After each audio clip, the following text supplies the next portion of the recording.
live session because of the heavy rain. So, kailangan namin magpatila ng konti para maayos tayong magkarinigan tonight. Good evening, everybody! So, if you are not watching this live, I will suggest for you to skip like for 3 minutes because we are about to start our live lesson after 3 minutes. Yan, para mahintay muna natin yung iba. Okay, so we're waiting for the others. Ayan, good evening everybody. Let me just monitor our live session here. Okay, para makita ko rin yung mga comments po ninyo. Good evening po sa lahat ng nanonood. Once again, kung pinapanood mo to ng hindi live, I suggest na laktawan mo ng mga 3 minuto para mapunta ka doon kung saan start na ng lesson. Good evening everyone. And welcome to Charlene's TV. I miss you all, GREATfuls. Ilang linggo rin, parang 2 linggo rin ako hindi nakapag-live, no? Medyo na-busy kasi because of the graduation and the closing of the school year ceremonies. Okay, so we have here, ayan, while we're waiting for the others, we have Darwin Matriz. Good evening, ma'am. I'm willing to learn. Well, that's good to know that you're willing to learn. Napakaganda ng topic natin ngayon. It's one of the most awaited topics in Charlene's TV, itong do, does, and did. Sige, habang nanonood ka dyan, GREATful, maybe some of you just got home from work or from studies, yung mga hindi pa nakabakasyon ngayon. Yan, pwede nyo i-share ito para mapanood rin naman ng ibang kakilala ninyo na kailangan matutuhan ng pagkakaiba ng do, does, and did. Ayan, good evening, Polo Vasquez. Gorgeous as always po, ma'am. Thank you very much. And kay Boy Gala YouTube channel, good evening po, ma'am. Ayan, silipin ko kung sino yung mga naunang bumati kanina. Ayan, si John Lockjan, Lian Aquino. Hi, ma'am. Good evening po. Ayan, ang aga niya, 6:70, nandito na siya. And sabi ni Marlo Guardo, I'm coming grade 11 po and I can't speak in English, so I think this can help to me. Tama ba English ko? Ha, ha, ha. And pwede din yung this can help me, Marlo.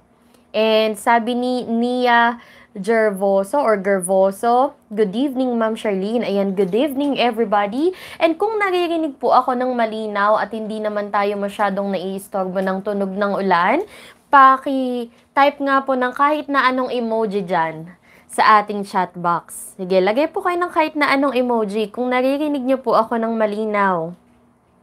Ayan.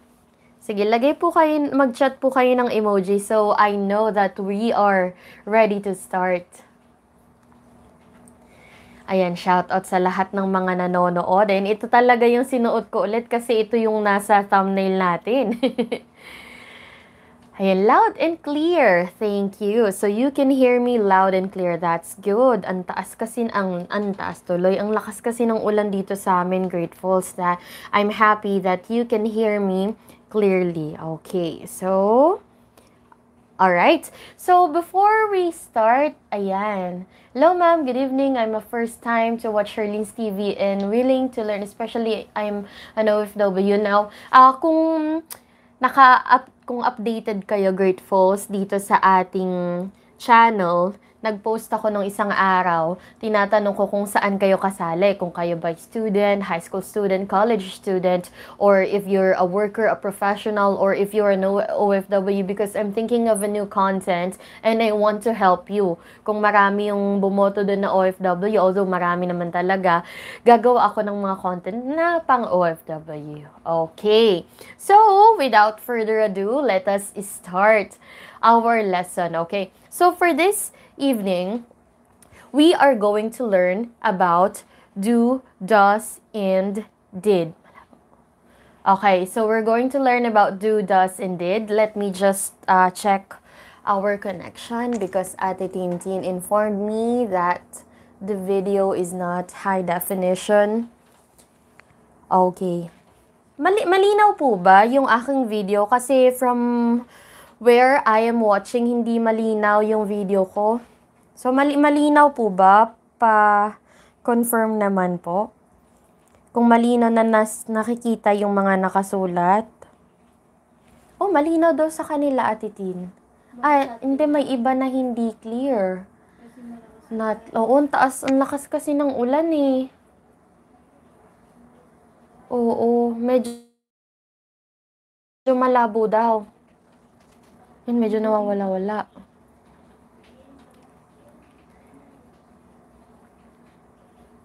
Ay, blurred ako. Wait lang. What can we do? Naka-blurred si Ma'am Charlene. Okay, just give me one quick moment. Ayan. Naka-blurred. Hindi kayo sa camera. Ha? Sa camera. Hindi, pinunasan ko yung camera kanina eh. Medyo malabo daw, pero nababasa naman. Kasi liwanag ko na inyong konti. Ay, nako. Okay, just let me try one thing here. Okay. Wala palang ibang settings. Maayos naman yung camera ko. Nice ko siya kanina. Ayan. Wala ka. Yan na, malinaw na ba? Luminaw na ba? Sa'yo, Ate Tin. Ganun pa rin. Tingin nga nung iyo. Kasi sabi nung iba, try natin sa cellphone ni Ate Tin.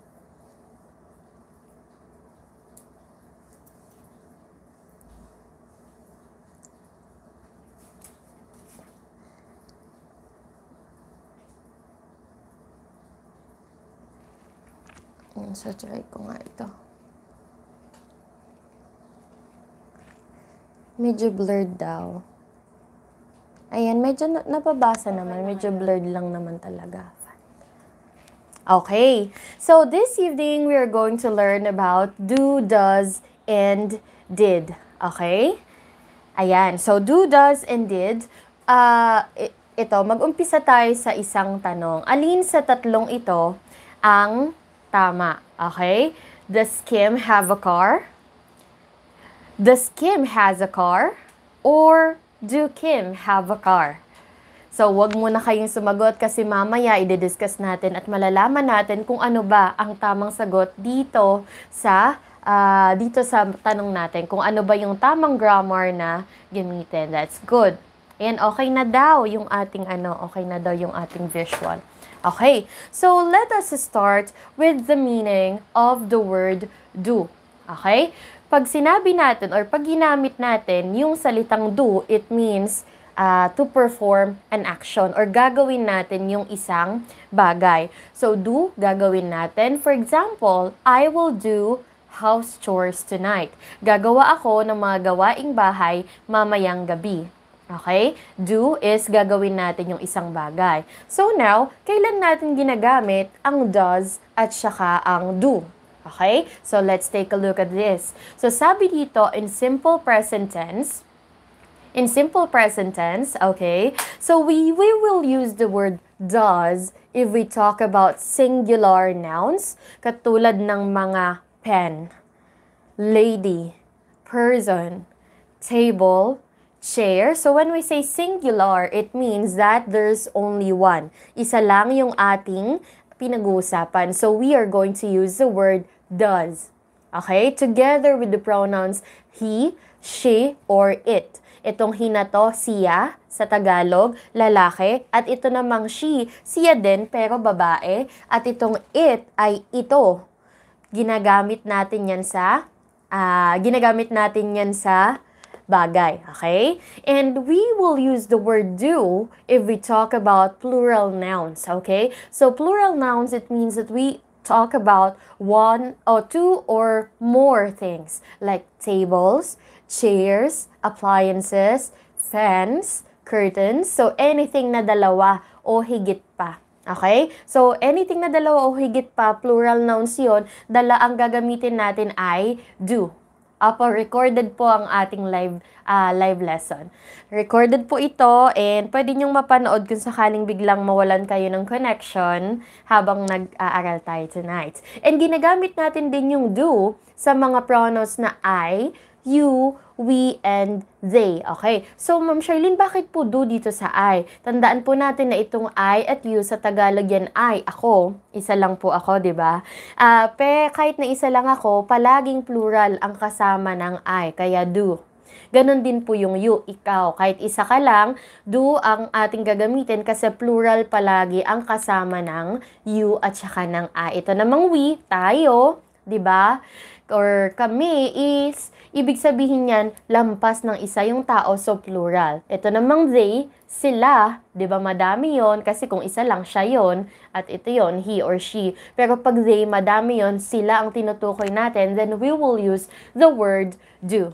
Okay? So nalaman na natin yung pagkakaiba ng does and do. Now, when do we use the word did?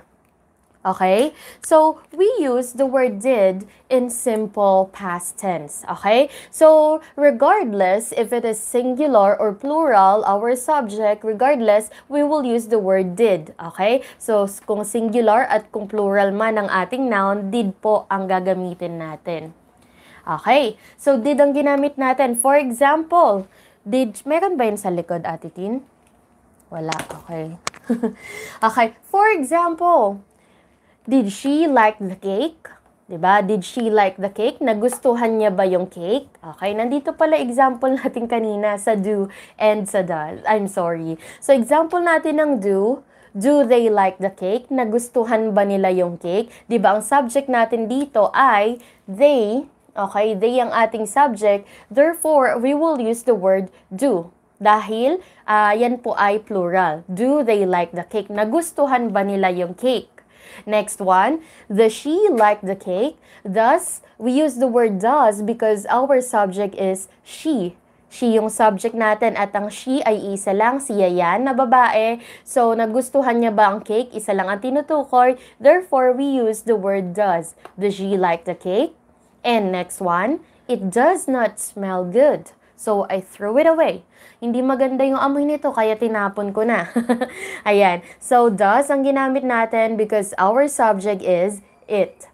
Okay? So, do and does. And when we use the word did, like I said earlier, we will use it in simple past tense. Kapag natapos na did na yon, kahit na singular pa ito or plural, we will use the word did. So, singular or plural, we will use did. Did she like the cake? Nagustuhan niya ba yung cake? So, parang tapos na yung event. Uy, ano, nagustuhan ba ng judge? Did she like the cake?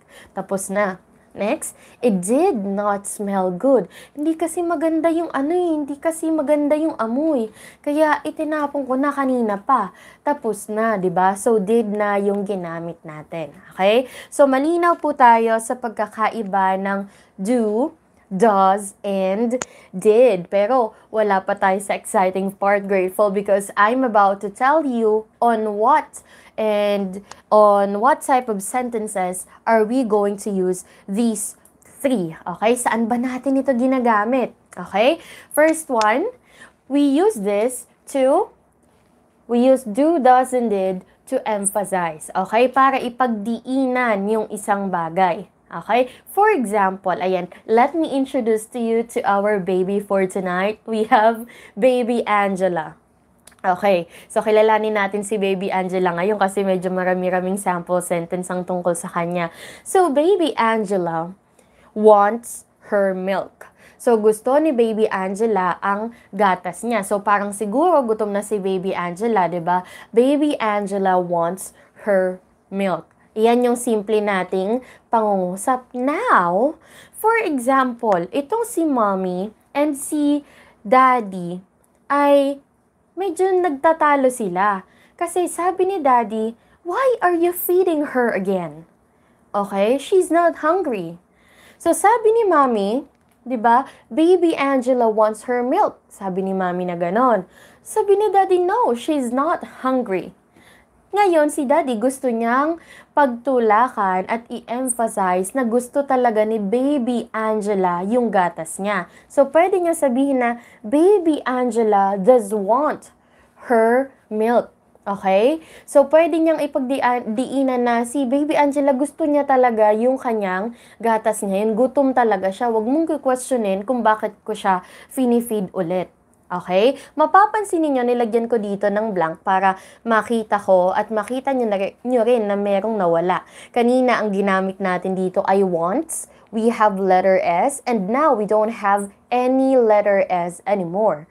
So, wala na tayong letter S. Bakit? Kasi pwede nating isipin na kapag pala ginamitan na natin ng do, does, and did ang ating pangungusap, ay parang yung letter S nun mapupunta na dito sa does. Okay? So, hindi na natin kailangan ng letter S dito sa ating word na want. Okay? So, baby Angela does want her milk. Okay? So, another example of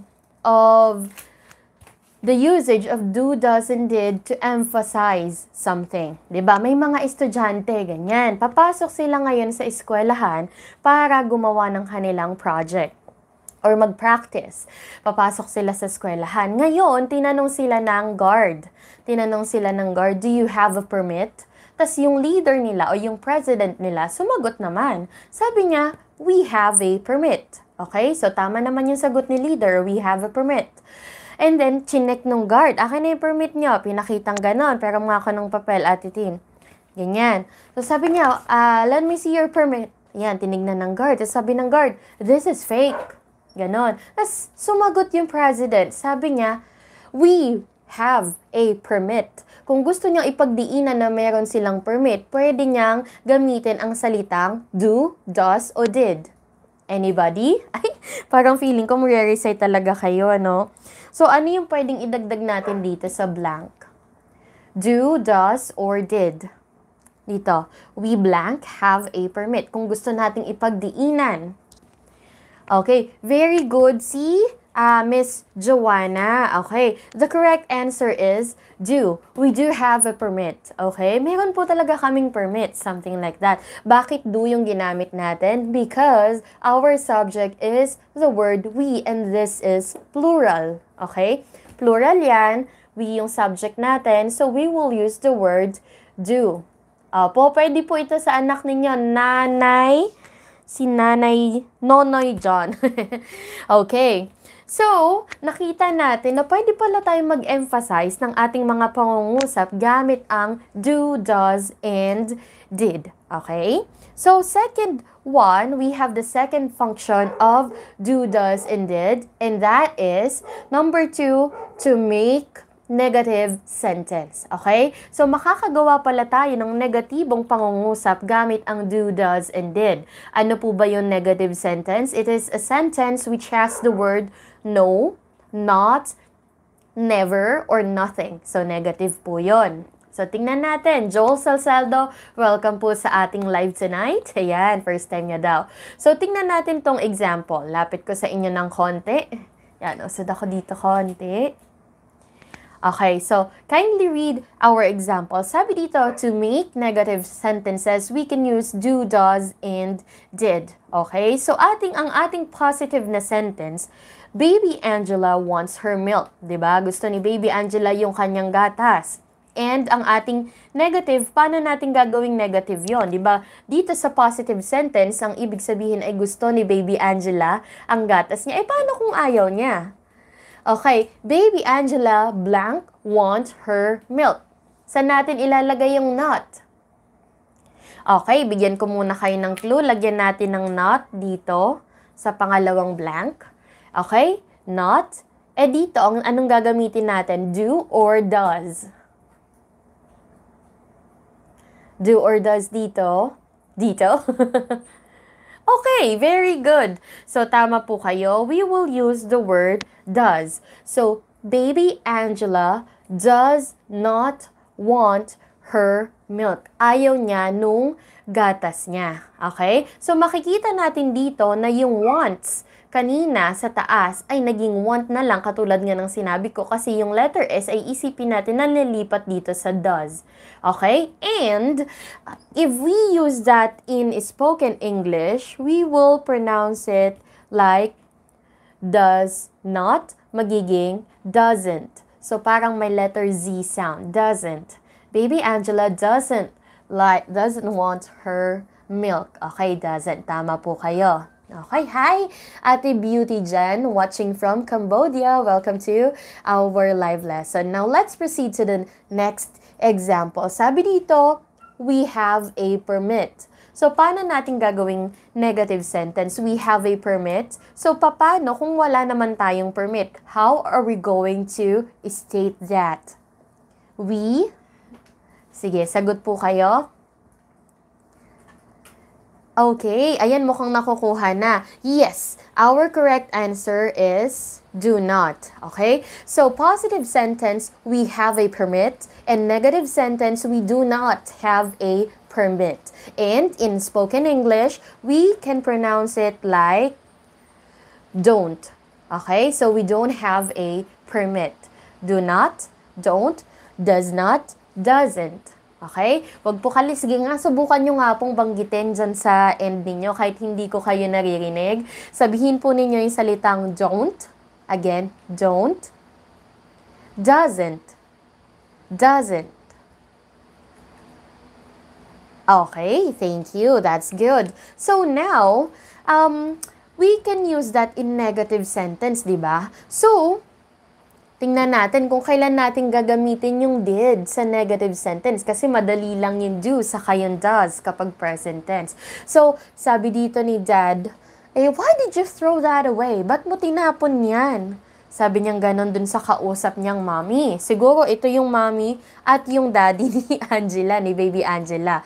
Sabi, why did you throw that away? Ba't mo tinapon yan? And sabi dito ni mommy is, baby Angela didn't want her milk.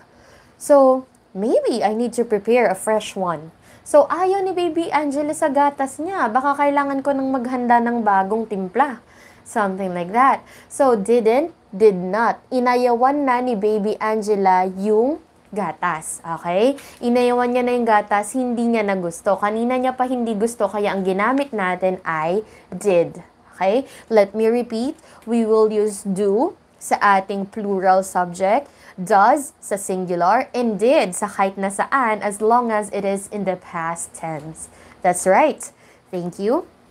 So, ayan.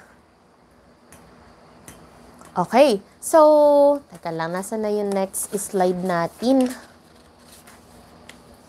Si baby Angela.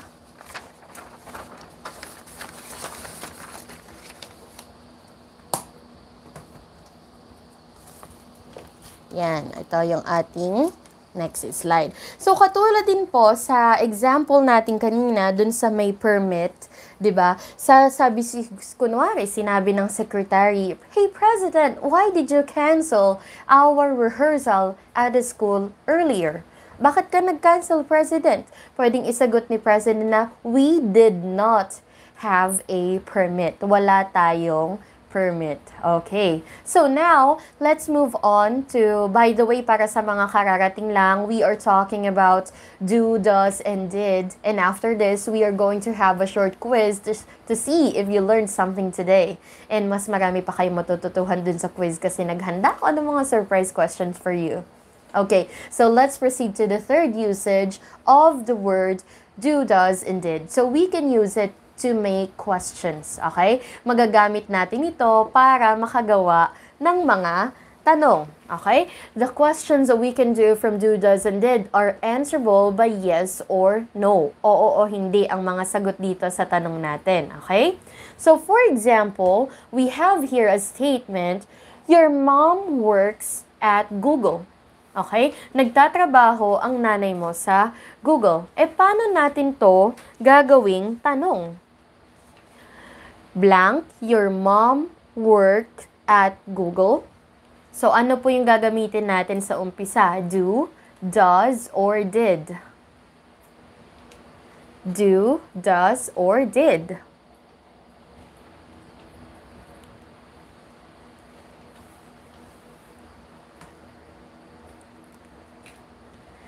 Okay, tingnan ko nga, parang tatatlo pa lang po yung sumasagot.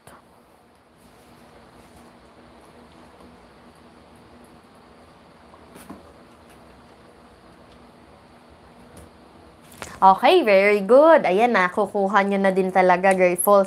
So, we will use the word does. So, does your mom work at Google? So, does ang ginamit natin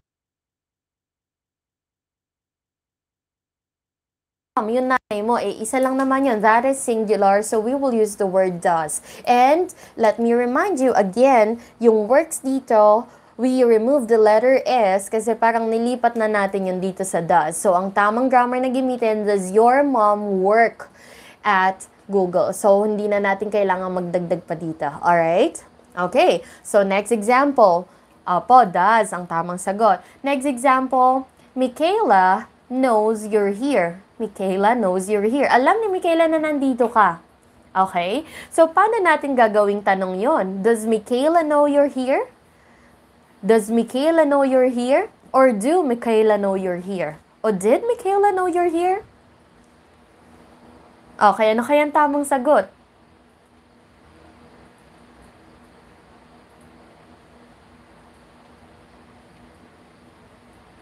Alright, the correct answer is does. Does Michaela know you're here? Alam ba ni Michaela na nandito ka? Again, we use the word does because our subject is Michaela and Michaela is singular. She's only one. Okay? Isa lang yan. And kapag halimbawa tinanong ka, for example, ikaw, tanongin po kita, tatanungin ko dyan si Ate Jonalyn Borse. Ate Jonalyn, does your mom work at Google? Ano kayang isasagot mo? Like I said, ang question nito ay answerable by yes or no. Okay? So, pwedeng ang sagot lang ni Ate Jonalyn ay yes o kaya no. But, if you want to make that statement a little longer, you can use yes, she does. O kaya naman yes, my mom does. O kaya naman, no, my mom doesn't or she doesn't. Okay? So, kung tatanungin na, does Michaela know you're here? We can answer it like, yes, she does. No, she doesn't. Okay? May kama pagkatapos ng yes at saka ng no. Tapos tuldok sa dulo ng she does or she doesn't. Ayan, very good. I'm happy na nagpa-participate kayo sa ating discussion. Okay, so we can use the do, does, and did if we are composing a question answerable by yes or no. Okay? So, let's try this. Meron akong example dito. I hope you can see it well. Blank, you want some apples? Blank, you want some apples? So, which word is the appropriate to be used at the blank? Okay.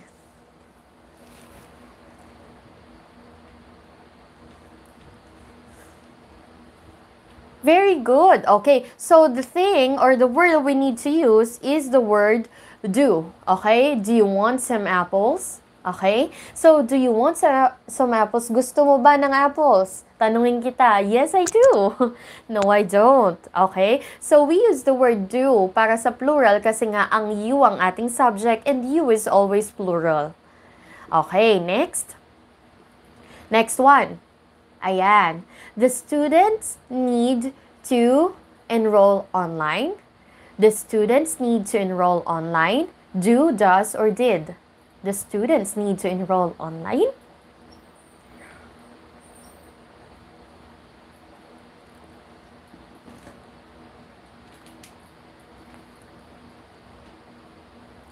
Ayan, GREATfuls!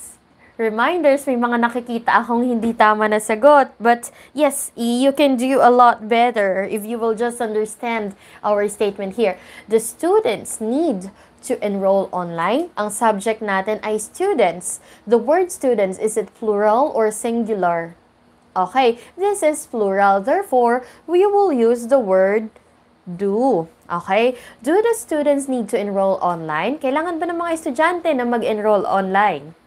Okay, so do ang ginamit natin and make sure that you type in the word do with capital letter D because it is the start of our sentence.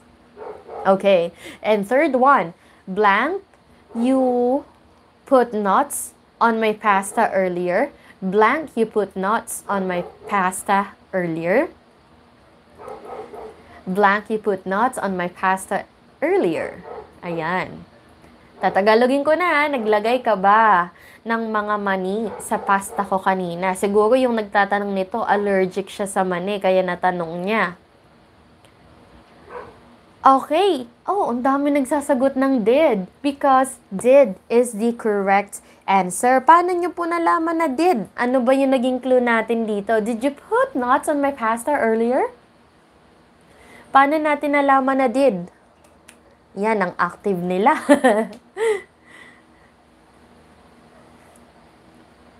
Very good, Miss Joanna Guerrera. Very good. So, grateful, that's correct because of the word earlier. So, because of this word, we have a clue that it happened in an earlier time. Past tense na ito. Okay? And kapag past tense, isa man o maraming subject natin, did ang palagi nating gagamitin. Okay? Next. Gumagawa pa rin po tayo ng questions, GREATfuls. Ayan, so I have a sentence here. Blank, she come here. Blank, she come here to, ano yan, di ko mabasa. Blank, she come here to bring the needed documents this morning. Blank, she come here to bring the needed documents this morning.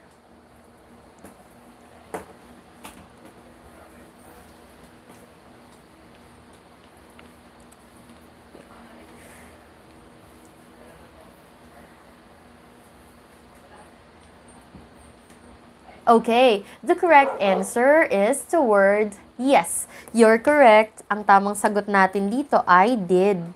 Nagpunta ba siya dito para dalhin yung mga kailangan dokumento kaninang umaga? So, tapos na, kaya did ang ginamit natin. Next. Okay, ayan. So, blank. Ayan, so for example, di ba pwede natin itong sagutin na yes, she did, o kaya no, she didn't. And dito naman sa lagi nating naririnig kapag may mga kinakasal, blank, you want Philip to be your lawful husband in sickness and in health? So ano yung pwedeng pampuno dito sa laging tanong ni pastor or ni father?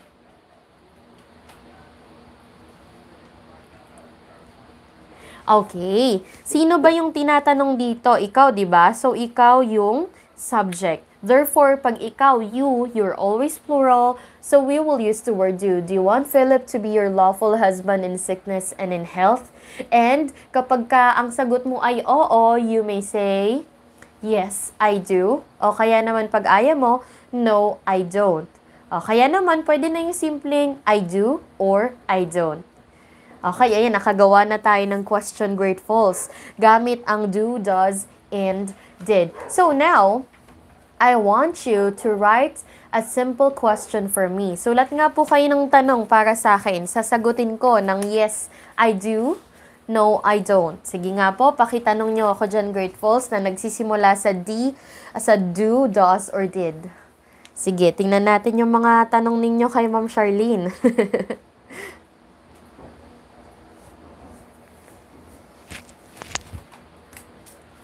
Sige, tingnan ko po. Oy, nag-iisip sila. Si Kuya Romnick Gubalyo, do you like me? Of course I do. You're one of my precious GREATfuls around the world. Do you want ice cream? Yes, I want ice cream. So, do, at saka yung you, pwede din do you, di ba? Pwede natin tong banggitin na do. Do you want ice cream?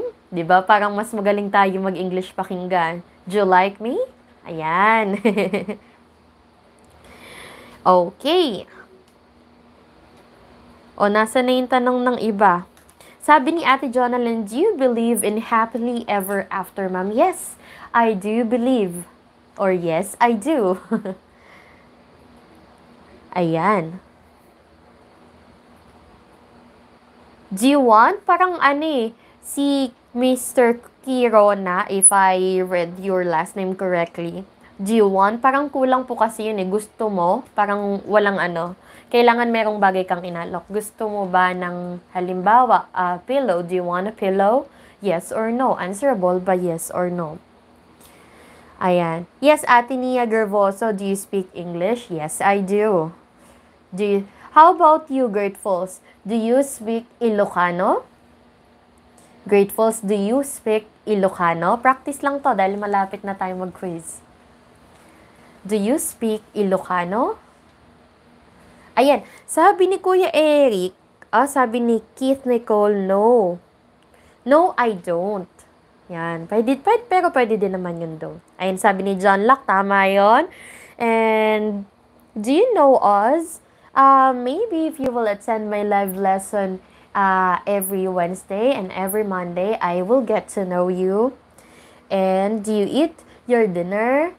No, not yet. Okay. So, yes. Ayan, mukhang ready na kayo, grateful. So, ano pa bang hinihintay natin? Let's have our quiz. Lagyan nyo na lang po ng number yung sagot ninyo because in number 1 to 5, all you have to do is to select if we will use do, does, or did. Mamimili lang tayo sa tatlo. Do, does, or did. Sige, number 1. Sabi ni Joanna Guevara, do you have an online tutorial? Yes, I will have soon. Okay? And, ayan. So, number 1.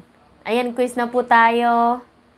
Yes, Ati Marilyn, do you know American accents? Yes, I know, but unfortunately, I cannot imitate American accent. Number 1, blank, Sheila and Marco live in Marilao. Blank, Sheila and Marco live in Marilao. Lagyan po ng number yung sagot para alam natin kung saan yan kasi hindi sabay-sabay yung connection natin eh. Okay, the correct answer here in number 1 is do. And we use the word do because we have two subjects here, Sheila and Marco. How about this? Number 2. Blank, Sheila and Marco lived in Marilao, Bulacan last year. Blank, Sheila and Marco lived in Marilao, Bulacan last year. Number 2.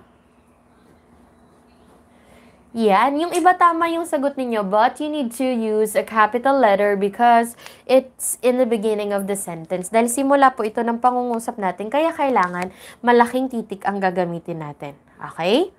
So, we have do and did. Ayan, naka 2 points na siguro yung iba. Next, number 3.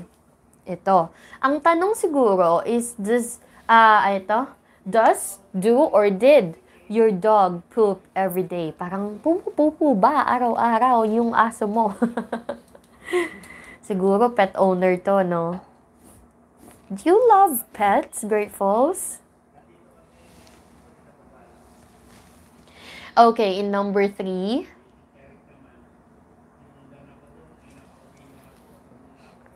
Ayan, correct answer in number 3 is does. Okay? Ilan ba yung ating subject? Isa lang ang subject natin, and that is the word dog. Okay? Yan yung subject natin. So, isa lang siya, and therefore, we will use the word does.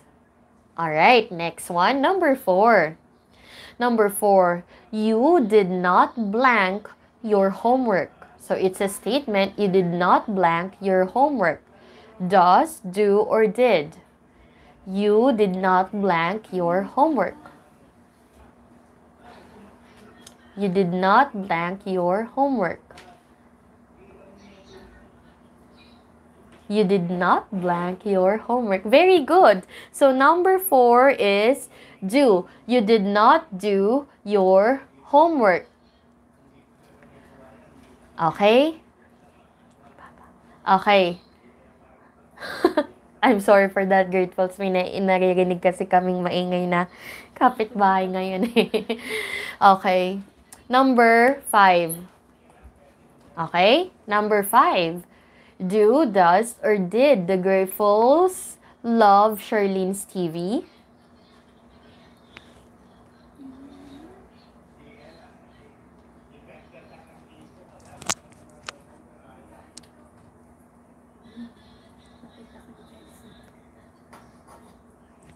Do, does, or did. Ay, thank you, Joanna. Salamat. Okay. So, ang sagot natin dito ay do the Grateful's love Charlene's TV? So, ako ito, Charlene's TV, and Grateful's kayo yan, yung mga nagsusubscribe at nanonood po sa atin. Do the Grateful's, you're plural, marami kayo, so do. Okay, next. Yan na, nakakailan na kayo, tandaan nyo ha, hindi ko naman yan matatandaan lahat. Now, let's move on to number 6.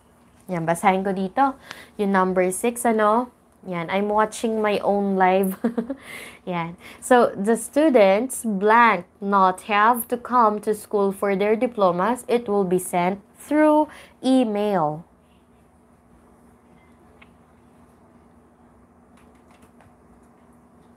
the students blank not have to come to school for their diplomas. It will be sent through email.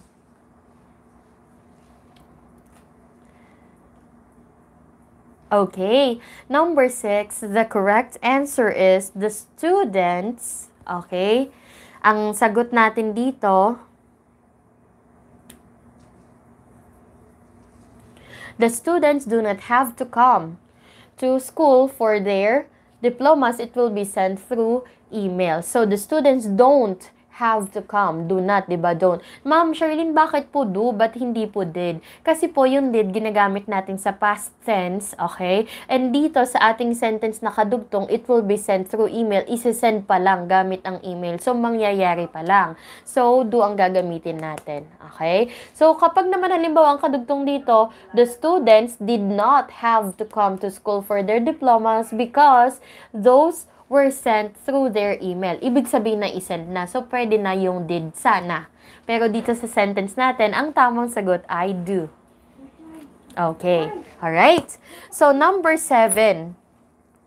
Okay, number 7. Ayan. Number 7, ito medyo maliit-liit kasi medyo maraming nakasulat. I will read.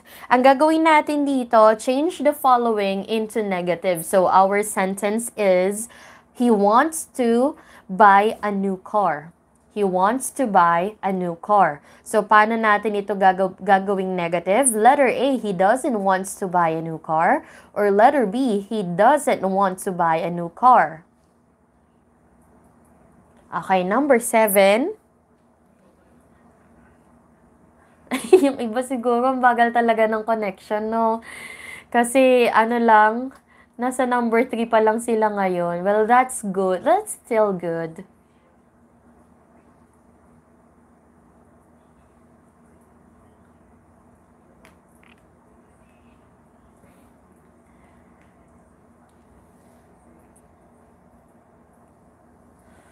Ayan, the correct answer ni number 7 is letter, yes, you're correct, letter B, doesn't want to buy a new car. Walang letter S tong wants kasi yung S dito dapat lilipat na natin sa doesn't. Yun na yun, okay?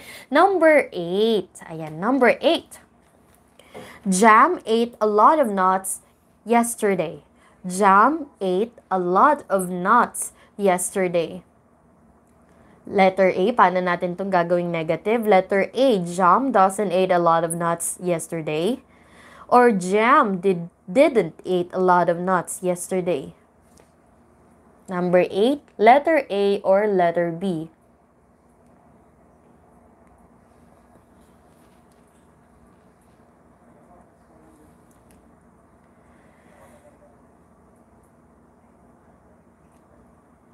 Eh, nagsasagot pa yung iba.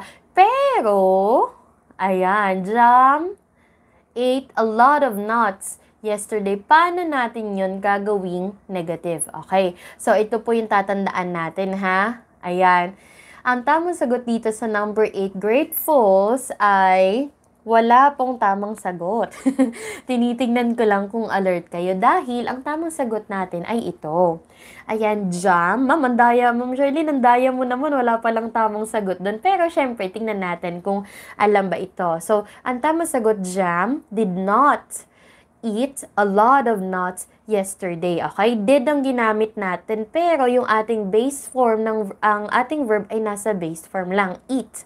Okay? Hindi katulad dito sa dalawang choices natin kanina na Jam doesn't eat, Jam didn't eat. Diba? Kasi GREATfuls, meron tayong grammatical rule that whenever we use the word did, then we need to use the base form of the verb. Okay? Pag may did na, kailangan ang ating verb ay base form lang. Eat. Okay? So, kapag tinanong ka na, napanood mo ba yung balita?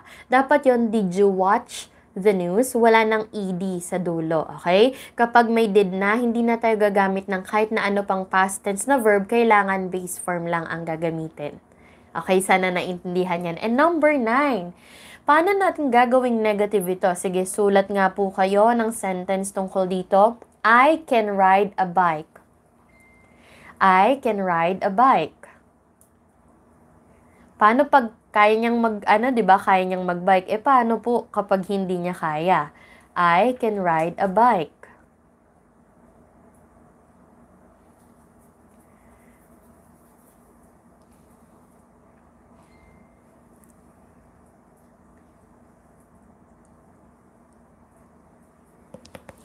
Okay. Sige, I can ride a bike. Paano gagawing negative sentence po yun?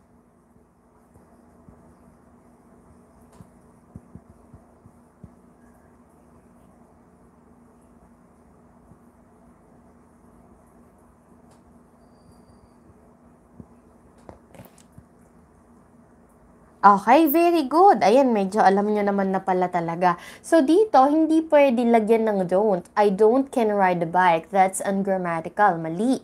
Itong tama natin, I can't ride a bike. So, anything na may modal, ito, ang tawag natin dito sa can, ay modal yung mga can, could, would, should.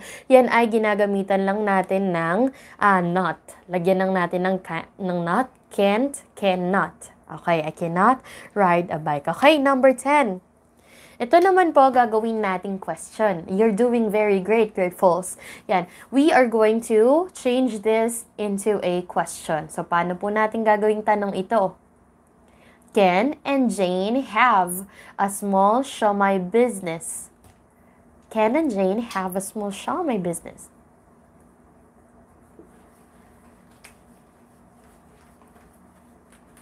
Ken and Jane have a small siomai business.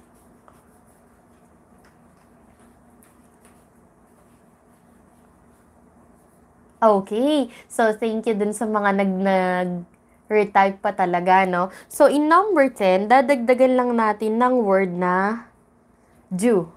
Do Ken and Jane have a siomai business? And then the end, instead of using a period, we are going to use a question mark. That's good.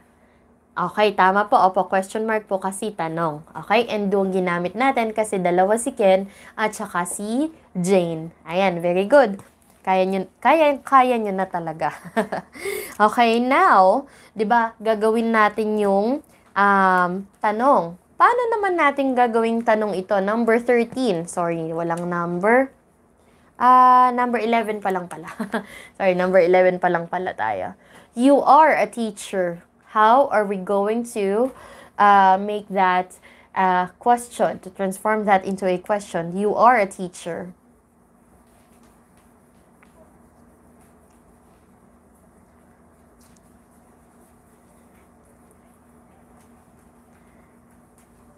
Okay, that's good. So, you are a teacher. Basically, we're just going to transpose the you and the are. We are going to change their position. Magiging, are you a teacher? And then the period here at the end, we are going to use a question mark. So, are you a teacher? Yun po yung tama. Wala ditong kinalaman yung do at saka yung did, pati yung does. Kasi kapag ang ating words ay merong mga is, are, was, where, o yung mas alam natin na verb be, hindi natin kailangan gamitan ng do, does, at did. So, magkaibang grupo to, magkaibang pagkakaibigan sila ng words, hindi sila nag-go together.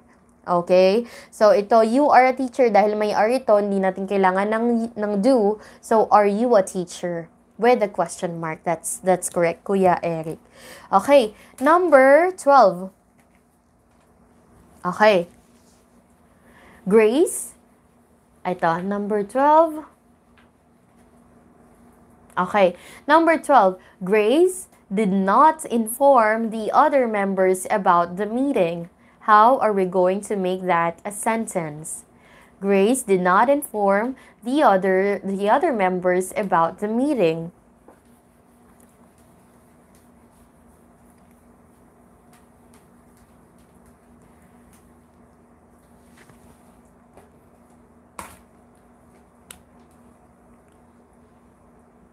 Tricky question daw, sabi ni Ate Marilyn. Siyempre, para malaman natin kung natuto ba talaga.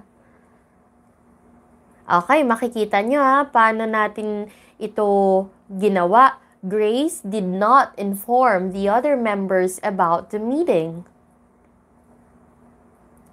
Okay, nag-gets kayo sagot mo, Ate Jacqueline. So now, kapag meron ganitong statement, tas gagawin nating tanong, malamang to, pagpapalitin lang din natin. Okay? Did Grace inform the other members about the meeting? Okay? So yun. Did Grace inform the other members about the meeting? So, pansinin po ninyo, did ang ginamit natin dito kasi past tense na. So, yung inform natin ay nasa base form lang. Hindi nito kailangan ng ed sa dulo.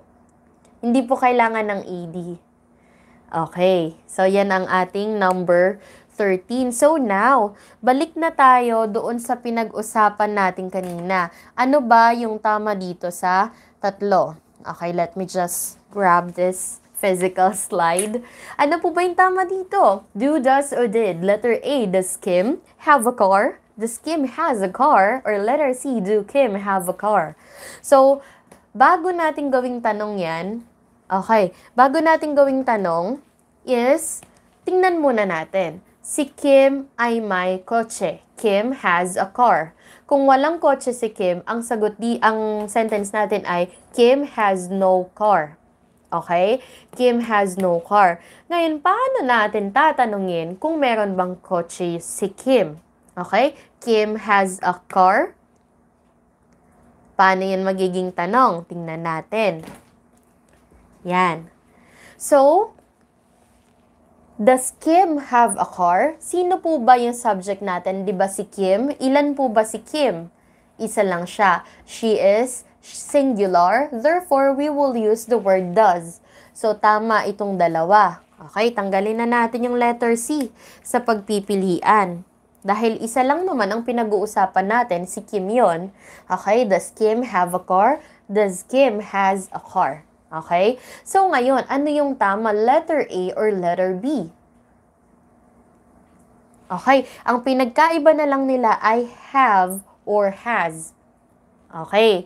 So, kung ang sagot mo ay letter A, ikaw ay tumpak. Tama po dito ay letter A. Now, yung mga sumagot ng letter B, wag nyo munang sisihin yung sarili nyo. Okay, meron paliwanag dyan. Ma'am Charlene, bakit po doon sa isang video mo, naalala ko ma'am, diniscuss mo na kapag isa lang po yung tao, has ang ginagamit natin. Kapag dalawa po yung tao, have ang ginagamit natin. Isa lang naman po si Kim. 'Di ba? Isa lang naman si Kim. Bakit po does Kim have a car? Okay? Naalala nyo po kanina, yung inalis natin na, nasan yung eraser natin? Yan, wait lang ha.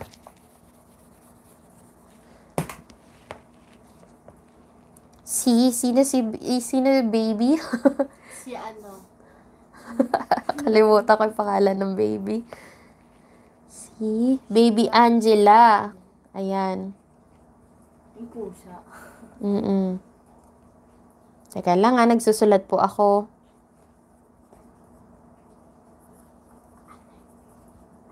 Okay. Baby Angela.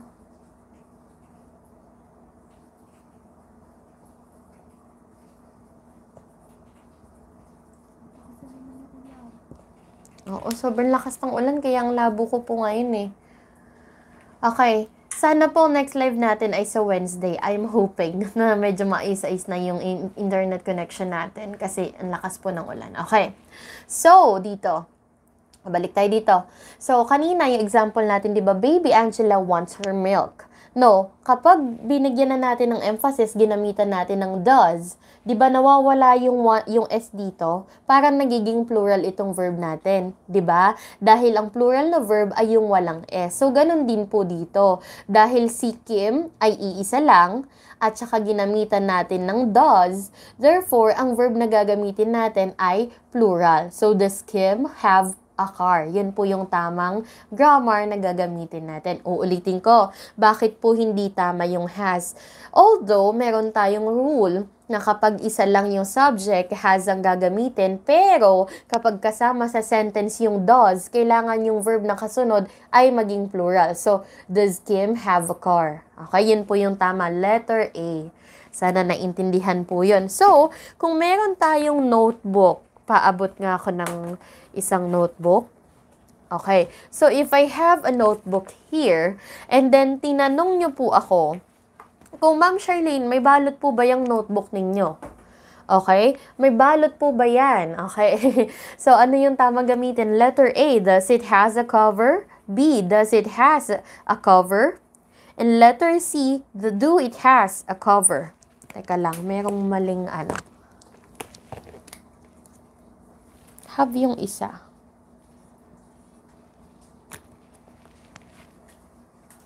Okay. Ano po yung tama?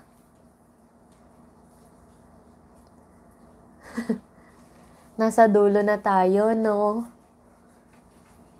Sorry po. Ano, typo lang. Physical typo. Okay, the correct answer is... Okay, does it have a cover? The correct answer is letter B. Ayan. So, it's 15 items, GREATfuls. Nakailan po kayo sa quiz natin? Chat nyo nga po dyan sa baba. Kung nakailan po kayo sa quiz.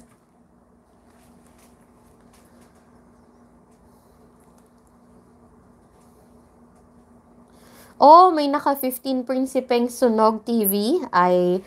Kung meron kayong additional time today, GREATfuls, you may visit his channel. And John Luck 12, nagigets ko na ma'am, sabi ni Kuya Romnick. And si John Piedad, medyo na late daw siya. Naka 100 si Comedy Tambayan. Kahit hanggang 15 lang to. Si Keith ay naka 10/15.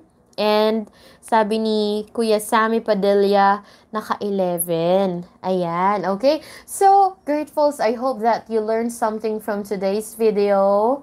Ayan. Oo. Sana may natutuhan po kayo. Kung medyo nalito, naka-recorded naman po ito, pwede nyong balikan afterwards. And para sa mga magpapa-shoutout, lagay nyo po dyan kung tagasan kayo. I will have few minutes to shout out and batiin lahat ng mga nanonood. Sige po. Tagasaan po kayo?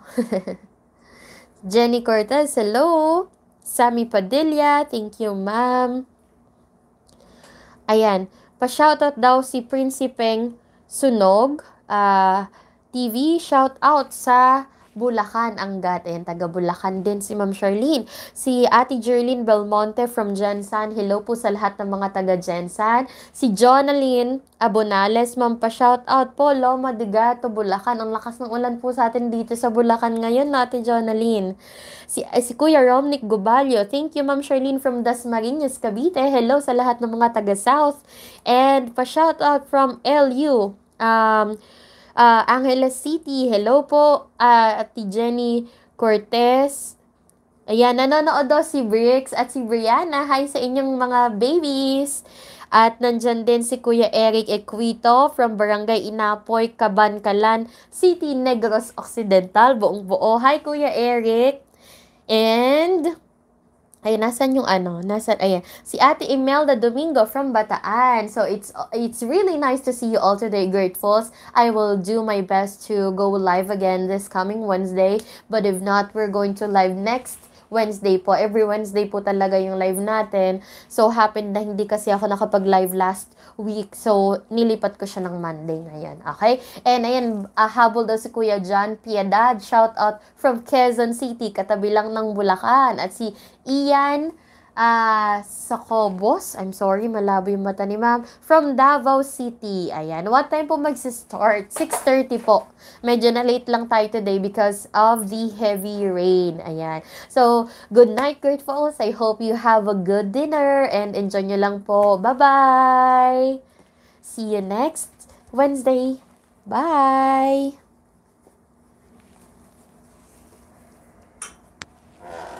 Ayan, bye-bye!